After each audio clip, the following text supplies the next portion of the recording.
Dictation start होगी 5 second बाद।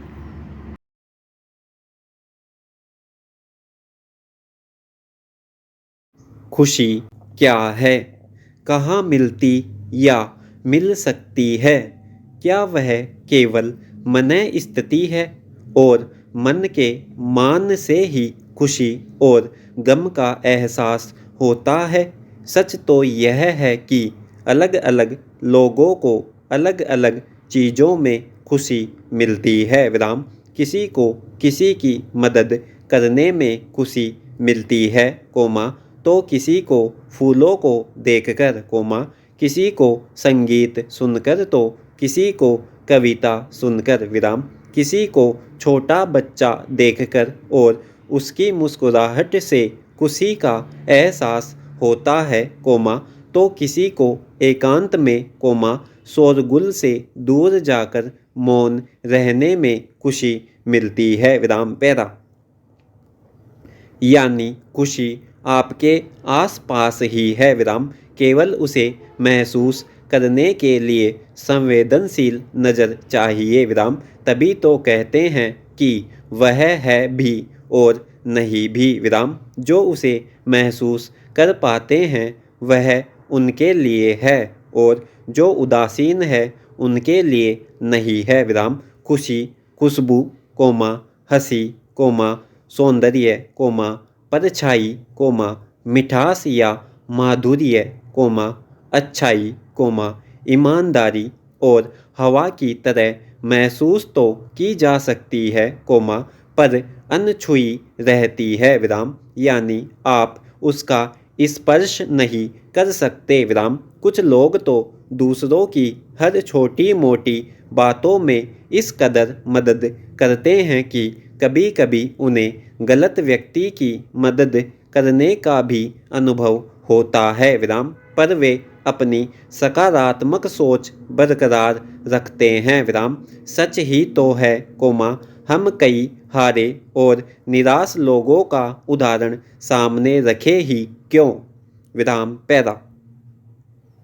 खुशी पूरे जुनून के साथ किसी चीज़ को प्राप्त करने के लिए डूबने से भी मिलती है, विराम। जब तक आप खुशी की खोज में पूरी तरह डूबेंगे नहीं, कोमा, आप उसे पा ही नहीं सकते, विराम।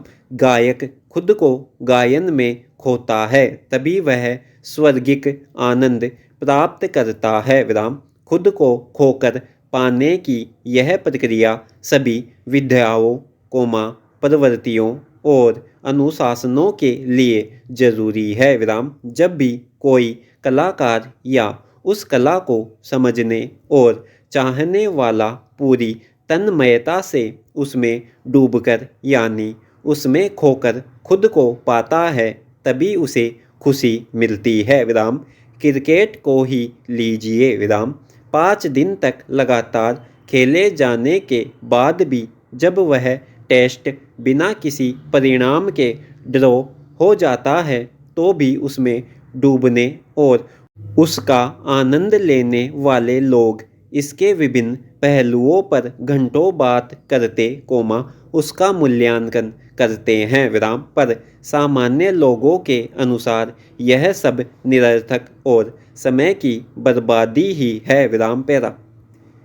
एक पुराना किस्सा याद आता है, विराम। एक बेहद गरीब परिवार में सिर्फ पति पत्नी थे और तंगहाली में जैसे तैसे गुजर करते थे, विराम। अच्छा खाना उन्हें नसीब ही नहीं हो पाता था, विराम। अभाव में जीते हुए भी वे खुश थे, विराम। दोनों एक दूसरे को खुश देखना चाहते थे, विराम। दोनों को एक दूसरे को खुश देखकर खुशी मिलती थी, विराम। एक बार उनके किसी रिश्तेदार ने उन्हें अपने पास बुलाया, विराम। दोनों तो जा नहीं सकते थे, कोमा, इसलिए पति ने अपनी पत्नी को भेज दिया, विराम। उसे वहाँ अच्छे अच्छे पकवान खाने को मिले, कोमा, वरना रूखी सूखी रोटी से ही गुजर होती थी, विराम। जब पत्नी लौटकर आई तो उसने पति को सारी बात बताई, विराम। पति खुश हुआ कि भले उसने वे पकवान नहीं खाए, कोमा, पर उसकी पत्नी ने तो खाए, विराम। उसके लिए यही पर्याप्त था, विराम। यह है आदर्श खुशी, विराम। एक शेर है, तेरी खुशी में अगर गम में भी खुशी न हुई, कोमा, वो जिंदगी तो मुहब्बत की जिंदगी न हुई, विराम। पर ऐसी खुशी नसीब वालों को ही मिलती है, विराम। पैरा, खुशी को इधर उधर तलाशने की ज़रूरत ही नहीं है, विराम।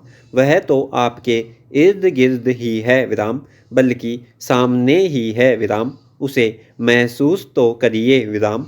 उसे रोकने और महसूस करने की तहजीब विकसित कीजिए, विराम।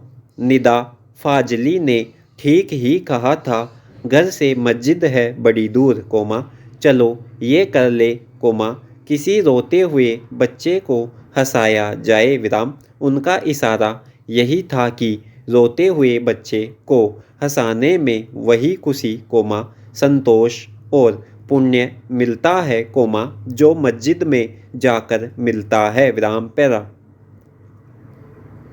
कुछ लोग यथार्थवादी और ठेठ व्यवहार परख तथा तात्कालिक परिणाम में यकीन करते हैं, विराम। भौतिक जीवन को महत्व देने वाले इन लोगों को लगता है कि खुशी भौतिक मूल्यों यानी बड़ा सा बंगला, कोमा, शानदार जीवन शैली, कोमा, महंगी कार, कोमा, बड़े और प्रभावशाली लोगों से संपर्क, कोमा, उनके साथ उठने बैठने से मिलती है, विराम। इन बातों से आपको सुविधा और शोहरत भले मिले, कोमा, खुशी नहीं मिलती, विराम।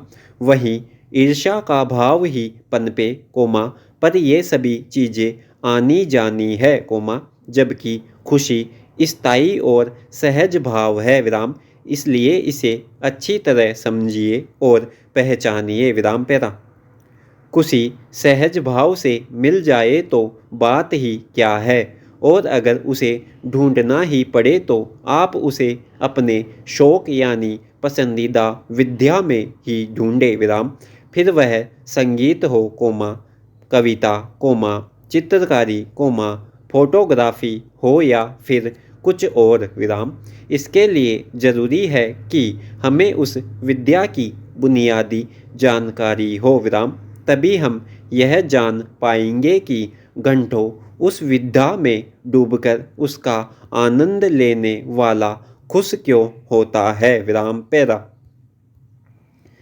यदि आबादी में महिलाओं का हिस्सा आधा है तो रोजगार में भी उनका प्रतिनिधित्व इसी अनुपात में होना चाहिए, विराम। पर इसमें कई अड़चनें हैं, विराम।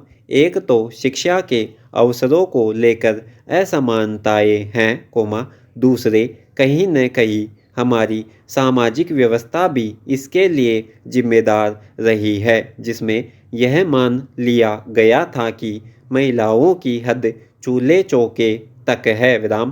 पर अब यह सोच पीछे छूट रही है, विराम। श्रम बल तथा रोजगार में महिलाओं को और बड़ी संख्या में लाने की जरूरत है, विराम।